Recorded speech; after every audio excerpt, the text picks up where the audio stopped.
Sa pagpapatuloy ng pagbabahagi ng multo ng housemates, mag-aral abroad. What if wala ako dito ngayon? Sana nag-aaral din ako sa abroad. Nag-aaral ako ng maayos sa maayos na university. Katulad ng sister ko.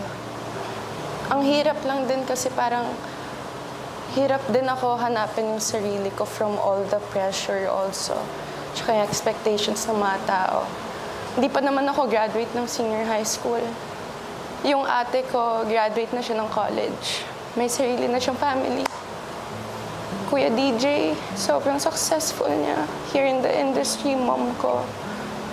Parang ako na lang yung wala pa akong nabibigay sa sarili ko or sa kanila. Yun siguro yung multo ko, na lahat ng sarap sa buhay, tinake advantage ko. Masyado akong naging kampante. And now, gusto ko talagang, I really wanna reach my full potential. Kasi alam kong meron din ako maibubuga. Gusto ko din makilala.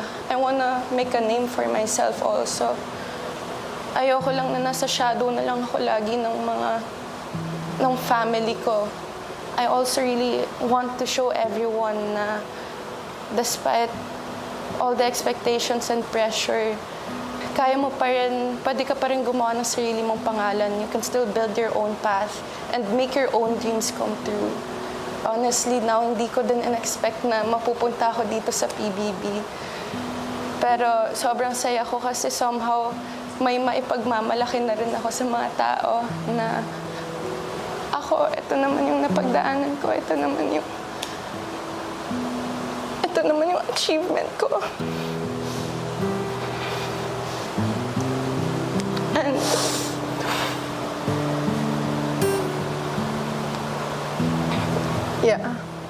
yeah, gusto ko lang sabihin sa inyo housemates and sa mga nanonood din na if may pangarap kayo, i-push nyo lang talaga kasi kahit takot kayo, kahit anong sabihin ng ibang tao, ituloy nyo lang. Kasi I believe everyone has a purpose in life. And I also believe that dreams aren't just meant to be dreams. They're meant to be lived.